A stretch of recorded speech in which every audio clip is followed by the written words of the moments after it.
Now we're on page 30. So we're going to be talking about standard form. So using some of the numbers from standard form, we're going to be able to tell a few things about graphs. Let's practice. Remember, we're on page 30, standard form. Remember, standard form is going to be written as y equals ax squared plus bx plus c. And we're going to be paying special attention to a, which is the coefficient for x squared, and c, which is the constant. A is going to tell us a lot about what our graph should look like. So it'll tell us different important features of the parabola that we are going to be graphing. So to start, we want to identify if it's positive or negative.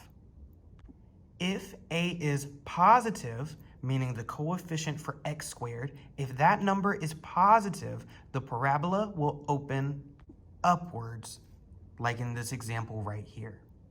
If A is negative, the parabola is going to open downwards, like in this example here. So if I were to look at this parabola, I would know that A is positive because it's opening upward. And if A is negative, then it's going to be opening downwards. Also, this point right here, the vertex, is going to be a minimum, and this vertex is a maximum. So if A is positive, it is going to have a minimum vertex, and if A is negative, it is going to have a maximum vertex. So that's two things I know based on whether or not A is positive or negative. Now we want to look at the number A. If A is a fraction, so if it's between 0 and 1, so if it's a number between 0 and 1, that means the parabola is going to be wider. And if A is bigger than 1, the parabola is going to be narrower. And this applies the opposite way as well. So positive 1/2, because it's between 0 and 1, would be wide, and so would negative 1/2. It would just be facing downward. So if A is greater than 1, it would be narrower, and if it was negative and it was greater than 1, it would be narrower. It would just be facing downward.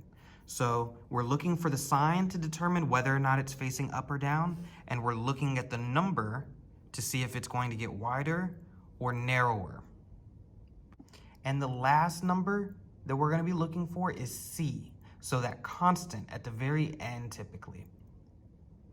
C is always going to represent the y-intercept. So we know what C is going to be based on what the constant is. So in these examples, we can look at A and C, and we'll be able to tell a lot about our graphs. So let's check these out. What can we tell about the graph of y equals 1/2 of x squared plus 2x minus 6? First, I want to look at A. A is positive, so that means the graph is going to open upwards.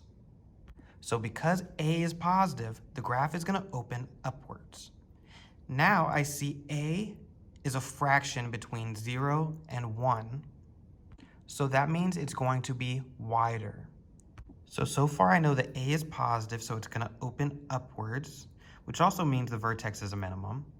And A is between 0 and 1, so that means it's going to be wider than usual.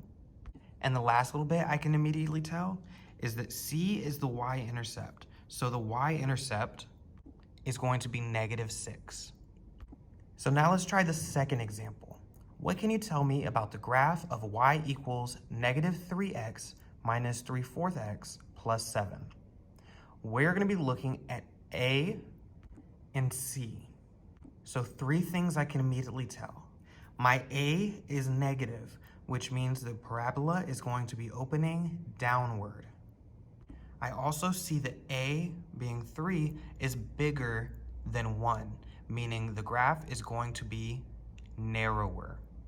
So we know that since it's negative, it's going to be going downward, and since A is greater than 1, that means the parabola is going to be narrower, and my c is positive 7, meaning the y-intercept is positive 7.